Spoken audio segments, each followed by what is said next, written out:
Good afternoon. I'm pleased, as always, to be joined today by Dr. Dirk Huyer, Task Force Member and Coordinator, Provincial Outbreaks Response Lead, as well as his day job as Chief Coroner for the Province of Ontario.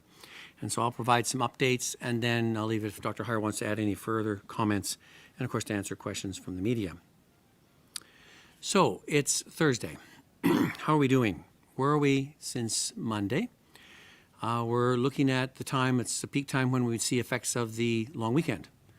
And we want to look at how our data is doing and then what's happening in the weekend coming up. Since our last update on Monday, we've reported 2,302 new cases of COVID-19. That means we saw on Tuesday, we recorded 699 cases. Then on Wednesday, we were up to 733 cases. And today, 870 cases. This slight increase could be attributed to the May long weekend. We also comment in a moment of our last data. Our percent positivity has come down, but our data may indicate that we may be up a little bit higher again tomorrow, maybe close to 900. So that's concerning as we watch this trend, and hopefully we can turn that around as soon as possible. The current 7-day average for COVID-19 cases is 940 as compared to 1,441 last week. So I don't want to take away from the fact that we have seen excellent improvement in our numbers over the week, but this recent uptick is a bit concerning. Deaths, as we like those really to drop down even more, we still saw an additional 44 deaths since Monday. This includes 10 deaths related today, bringing the 7-day average to 15, which is down from 21 last week. And as always, we want to extend our sympathies to the families who have lost and friends who have lost loved ones, because each one is a significant loss to each one of these areas and families. And we would like to have these numbers down to 0 if we could. Hospitalizations continue to be an issue that is showing slow improvement. The occupancy does remain high, and the numbers are steadily improving though. Today, there are 729 people in hospital, and while we note that there's 546 in the ICU, we have to note that of those, there's about 31 that are from Manitoba. That means our number is down to 515. That's the lowest we have been in a while. But that's still a ways to go before we were before, but we do have some extra increased capacity, which is great because we can assist a place like Manitoba that is having real struggles at this time, and we want to be able to help them. In our testing, we saw our volumes, as always, after the weekend, go back up again. We did 34,277 tests were processed yesterday. And the positivity rate, though, stayed down at 2.8%. This is the second day in a row that we've had a positivity rate that low, which we haven't seen since mid-March. The current 7-day average of the positivity is 3.5%, down from 5.5% 1 week ago. On the other side, the vaccines. We continue to see increase in daily numbers. And as these numbers are there, the rates in hospitalization keep decreasing as our immunizations go up, both first dose and now picking up pace on second dose. To date, more than 9.3 million doses of COVID-19 vaccine have been administered in the province of Ontario.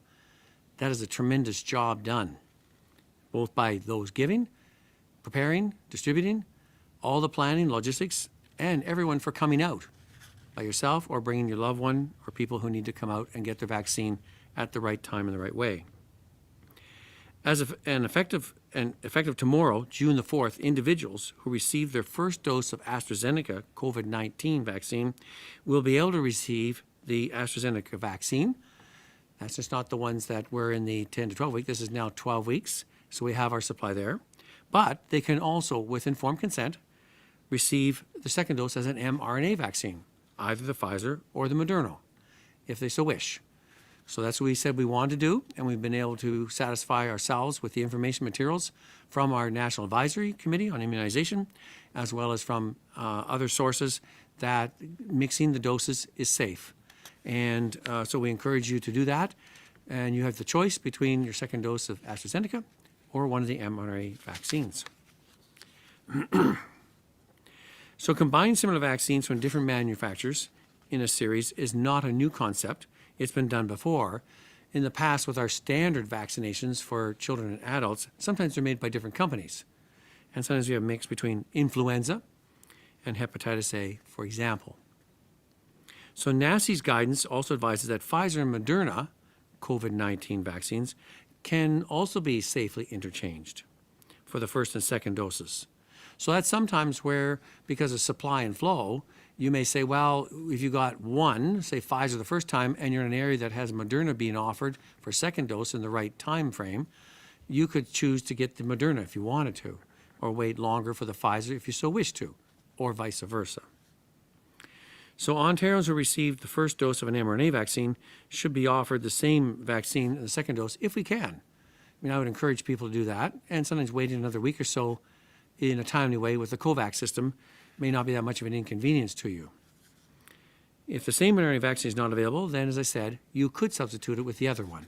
And as far as we see from our experts, that does not have any adverse events, and we're assured that the efficacy is closely or approximately the same as if you had the same one. So where are we at? Overall, the trends are continuing to move in the right direction. Our provincial case rate has decreased by 37% for the latest week of full data.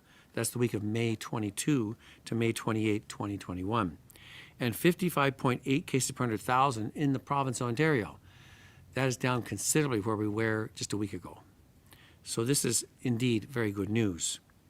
The so-called R effective that we've been watching, where we're wanting it below 1 and below 0.9, is now even below 0.8.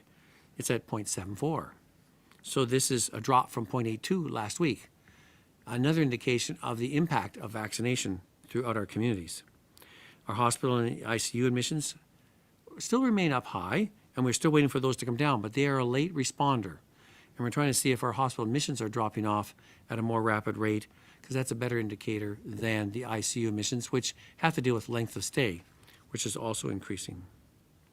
So while these are encouraging trends, as I said, some of our latest data, the last few days, shows a steady climb over the last 3 days. And some of our other data from our syndromic surveillance that we watch has shown an increase recently of our influenza-like illness, which usually in June goes right down fairly low because it's typically low in the summertime. So that's not a big increase, but it concerns me. And I want to make sure we're not moving in a direction where we are just about equivalent where we were in the past, in that trough between the second and third wave. And we're just about at that point now. So we don't want to have a chance of going to a fourth wave. And with the so-called, now called Delta, the so-called variant of the 617, so-called Indian strain, the 617.2, we're getting some data that shows it's fairly prominent in some areas, and we're seeing that. We're still trying to understand how it behaves. What is its severity? What is its hospitalization rate? What is its morbidity rate? What is its mortality rate? We're still trying to get that from other jurisdictions and understand that. We understand it's more transmittable. And we understand that some of our single-dose vaccines, while they might be a protection against severe consequences, still allows transmission. So therefore, we are moving up the pace with the task force to get ahead on the second dose.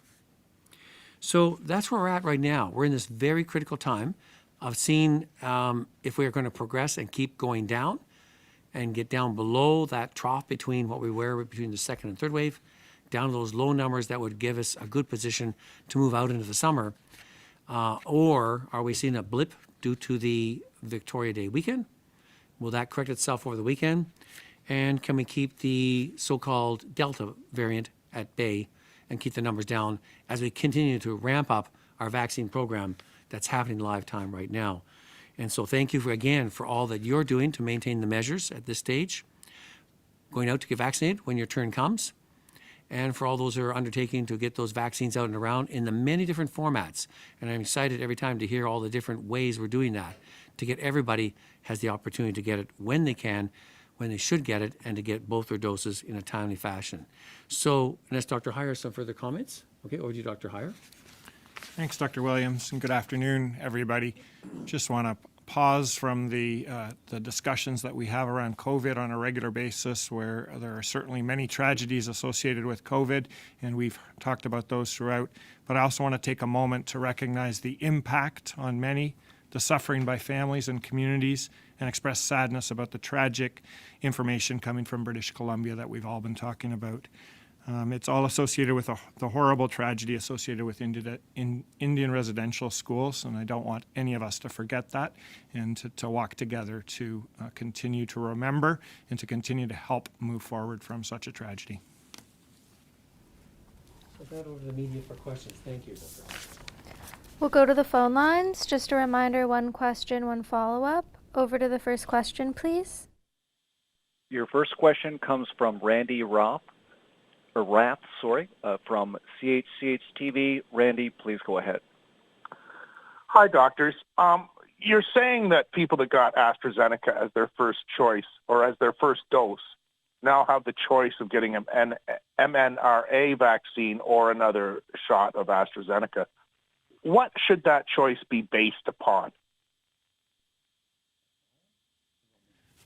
So I'll start, Randy. Thanks for that question. Then we'll pass over to Dr. Williams for further. So right now, what we know is we know from clinical trials and real-world evidence that AstraZeneca provides very good protection from illness, very good protection from serious illness, hospitalization, and death as well, and best at the 12-week interval. And so we know that that is true, good solid information about that. We also know from data from the UK, where now over 9 million doses have been provided, that there is an associated risk at about around 1 in 600,000 people who receive their second dose may suffer from the VIT complication. So we know those two pieces of information. We know that mRNA has not been associated with any significant adverse events to this point, certainly side effects at the time of delivery. And what we don't know is the clinical evidence of immune protection with AstraZeneca and mRNA together. The studies are not complete to be able to answer that question. But we do know that when an mRNA is given after AstraZeneca, there's more reaction, so more side effects that occur. So all of those pieces of information are what's present. That we know, I'll summarize, that there is a risk potentially with AstraZeneca. We know that it gives good immune protection. We know that there isn't any significant adverse effects that occur with the two doses together, and we don't have specific data that answers the immune protection that arises with the two. Follow-up? When will you have that information so people can make an informed choice? Now, what you just said to me, it seems that the choice should be based solely on blood clotting. And also, if it's proved that the two doses of AstraZeneca doesn't give the same protection as a dose of AstraZeneca and a dose of an mRNA, can people that have already received two doses of AstraZeneca potentially be given another dose, a third dose of mRNA to offer complete protection? Is that a possibility? Randy, you always set up the plans for what to look for in the future. Thanks for those. So I think in answering the question, we provide the information that we have available to us. The UK are doing a specific study, and there's also studies that are occurring in other locations to try to understand the immune protection that results with them. But it also takes some time to have the real-world understanding of vaccine effectiveness after those doses have been provided. So we're providing the information that we have available right now, and recognizing that it does mean that people will have to think think through and have conversations with their healthcare providers and others to think through and make the decision that's going to work best for them. And as we do have additional information, that will allow us to better answer the question that you raised, which is there something else that would be required after? At this point, the early observations, Dr. Williams can add to this, but the early observations are that that's not likely, but I don't think we have that in any definitive way. Next question.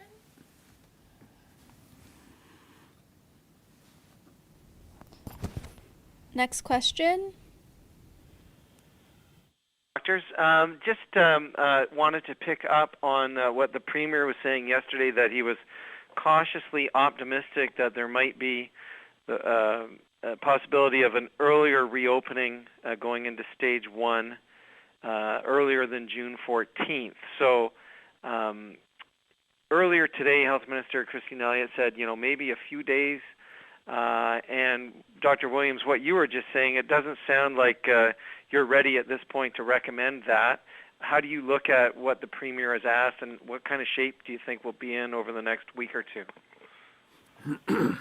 So I know the Premier and others are optimistic. We were buoyed by the low numbers we had earlier with the 600s range.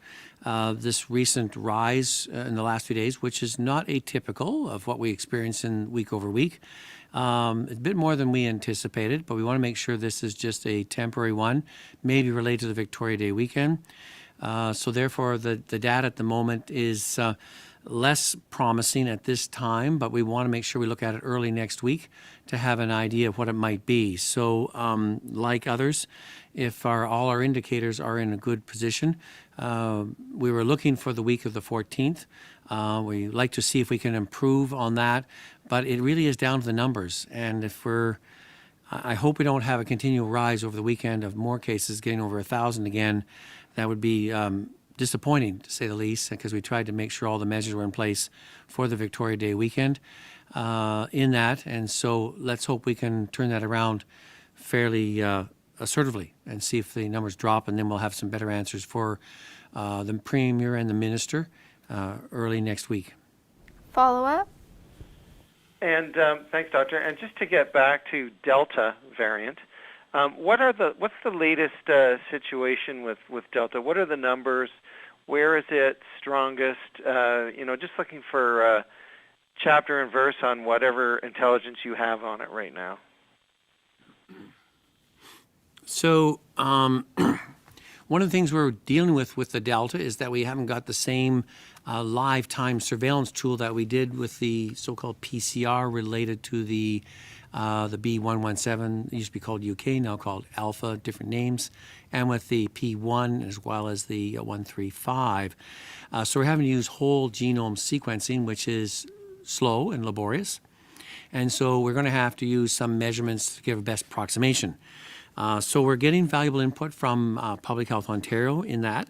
And our best measurements would say, with sequencing, we're in the 440 range with what we sequenced so far over the last while, and some go back a number of weeks. So we know it's in, around, and moving.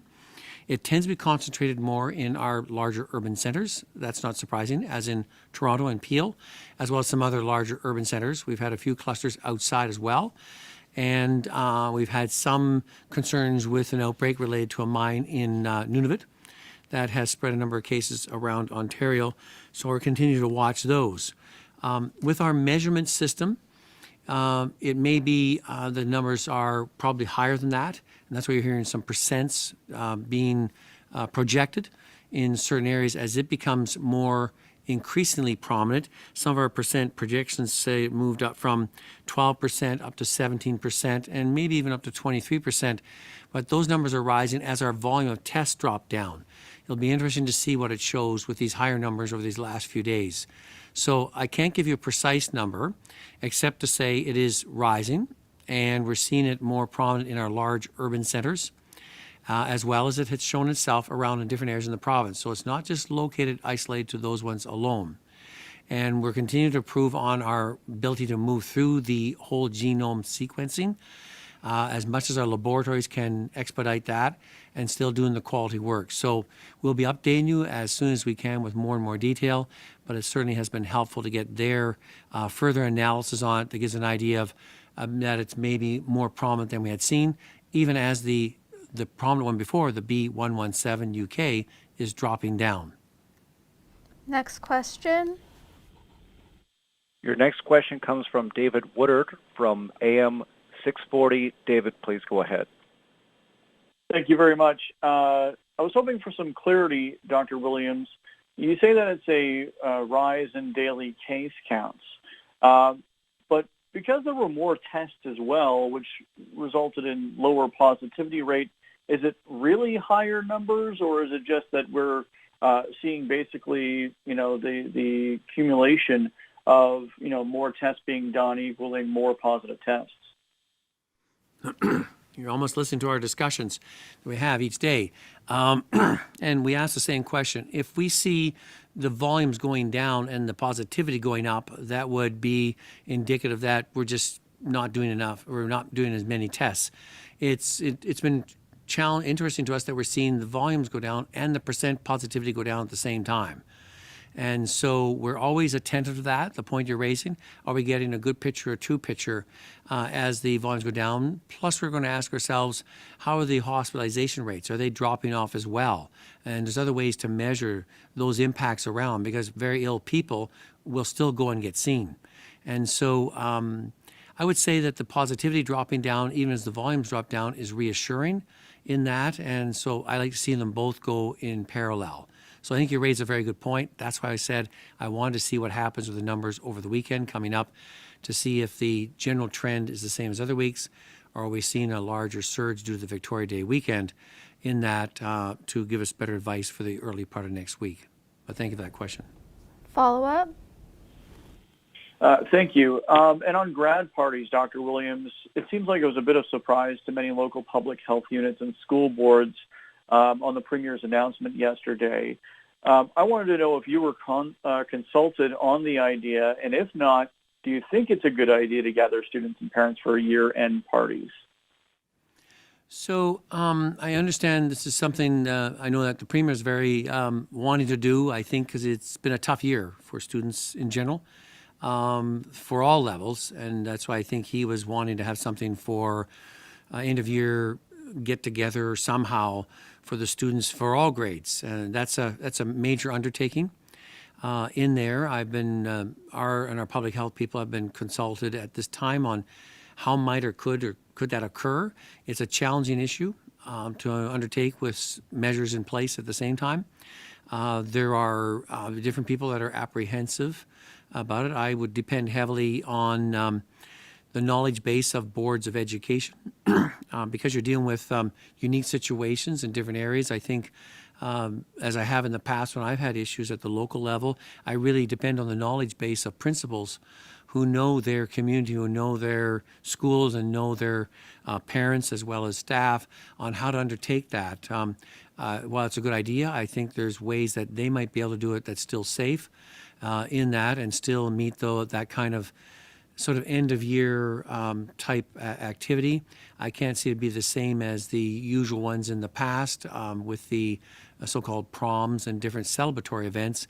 This would be more of a diploma or a completion time with more restrictions around distancing and masking and spacing. And so there's a lot of logistics to be worked out, and no doubt quite different in different parts of the province and different areas as you deal with well over 2 million students and 5,000 schools. So it's an undertaking that is not taken lightly, but understanding the sense of, for some way to mark the end of the year, at the same time understanding the apprehensions of parents, students, and perhaps staff as well. So it's an issue that we're trying to see how to endeavor to undertake that and to bring all those things into consideration at this time. Last question. Your last question comes from Holly Mackenzie Sutter from the Canadian Press. Holly, please go ahead.